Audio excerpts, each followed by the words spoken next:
नमस्कार प्यारे बच्चों, एक बार फिर से आपका कक्षा 8वीं के भूगोल विषय के अध्याय 2 के अगले भाग में आपका स्वागत है। इसको हम पढ़ रहे थे, भूमि और मृदा के बारे में आपने पिछले वीडियो में जाना। आज पढ़ेंगे हम जल के बारे में। तो बोलते हैं, कल भी आपको मैंने जल के बारे में बताया था कि क्या आप जानते हैं कि हमारी जो वार्षिक खपत है हमारी जल की, वो बहुत ज्यादा बढ़ गई है। बच्चों, जल जो है वो एक महत्वपूर्ण नवीनकरणीय प्राकृतिक संसाधन है। भूपृष्ठ पर लगभग 3/4 भाग जो है वो जल से ही ढका हुआ है। यह जल ही है, इसलिए इसे जो है वो जल ग्रह या नीला ग्रह भी कहते हैं। लगभग जो है वो 3.5 अरब वर्ष पहले जीवन जो था वो महासागरों से ही शुरू हुआ था। यद्यपि आज भी महासागर जो वो पृथ्वी की सतह के 2/3 भाग को ढके हुए हैं, और ये जो वो विभिन्न प्रकार के पौधों और जंतुओं के जीवन को चलाने में मदद करते हैं। महासागरों का जल जो है वो लवणीय है और मानवीय उपभोग के लिए उपयुक्त नहीं हो सकता है। लवणीय जल केवल जो अलवणीय जल जो पीने योग्य जल जो है वो केवल 2.7% ही है, और इसका लगभग 70% भाग जो है वो बर्फ की चादरों से और हिमानियों में ढका हुआ है, जो कि अंटार्कटिका, ग्रीनलैंड और पर्वतीय क्षेत्रों में है।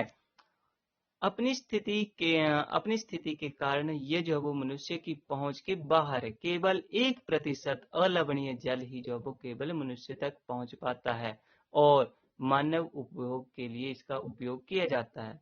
ये जल जो है वो भौम जल, नदियों, झीलों और पृष्ठीय जल के रूप में जो है वो तथा वायुमंडल में जल वाष्प के रूप में पाया जाता है। इसलिए जो वो अलवणीय जल पृथ्वी की सबसे बहुमूल्य वस्तुओं में से एक है।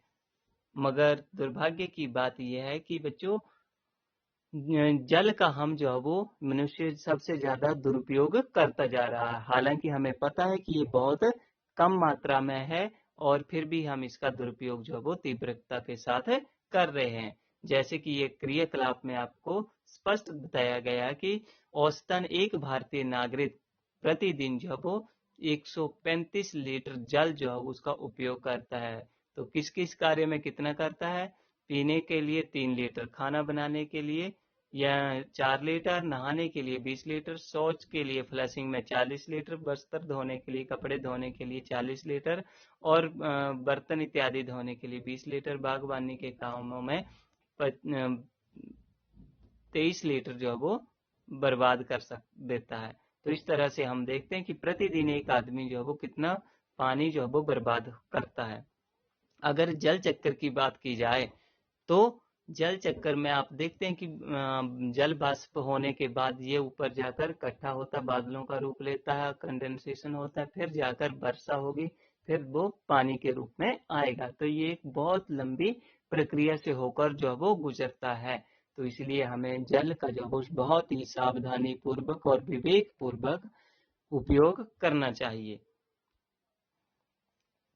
जल की उपलब्धता की समस्याएं क्या क्या हैं? विश्व के कई प्रदेशों में जल की बहुत ज्यादा कमी है। अधिकांश जैसे कि अफ्रीका, पश्चिमी एशिया, दक्षिण एशिया, पश्चिमी संयुक्त राज्य अमेरिका के भागों में और उत्तर पश्चिमी मेक्सिको, दक्षिण अमेरिका के भागों में तथा संपूर्ण ऑस्ट्रेलिया अलवणीय जल की आपूर्ति की इसमें जो वो कमी का सामना कर रहे हैं।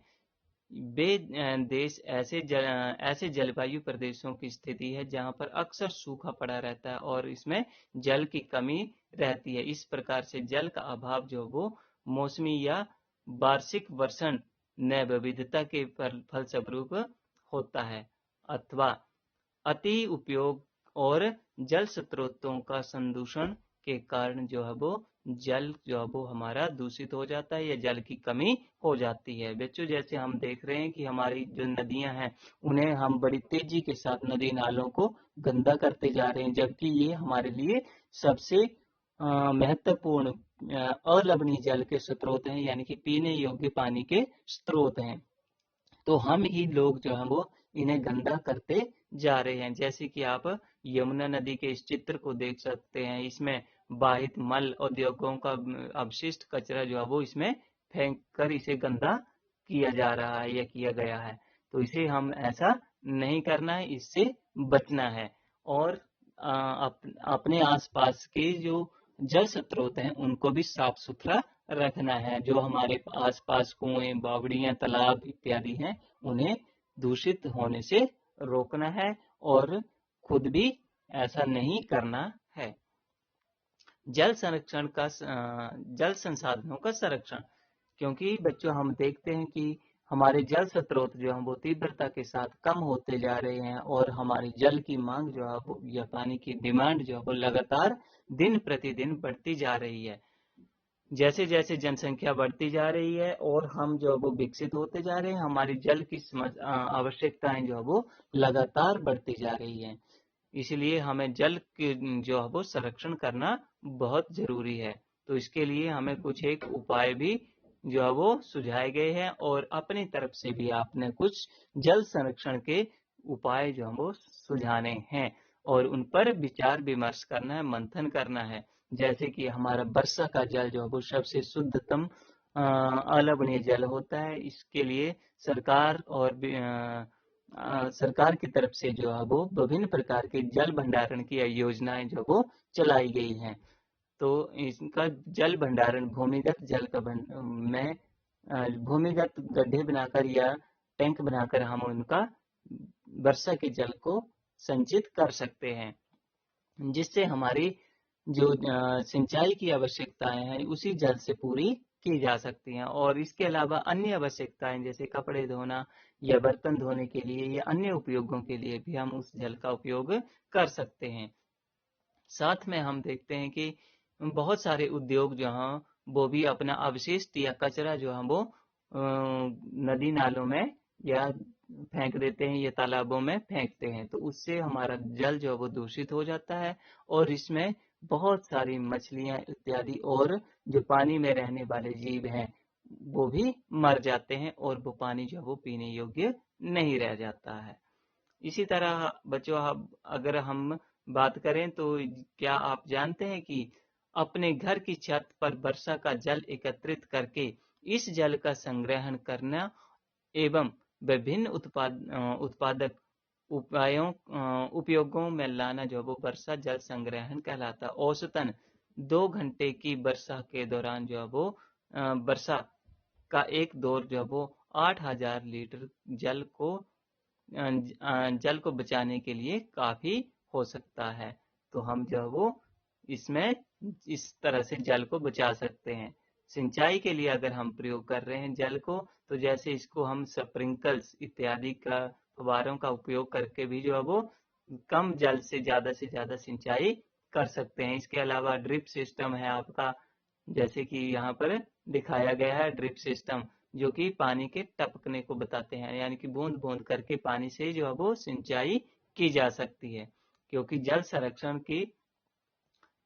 जल संरक्षण जो है वो इन महत्वपूर्ण विधियों के द्वारा अपनाकर हम अपने बहुमूल्य जल को जो है वो बचा सकते हैं या उसका संरक्षण कर सकते हैं। इस तरह से अगर आगे हम देखेंगे बच्चों प्राकृतिक वनस्पति और वन्य जीवन,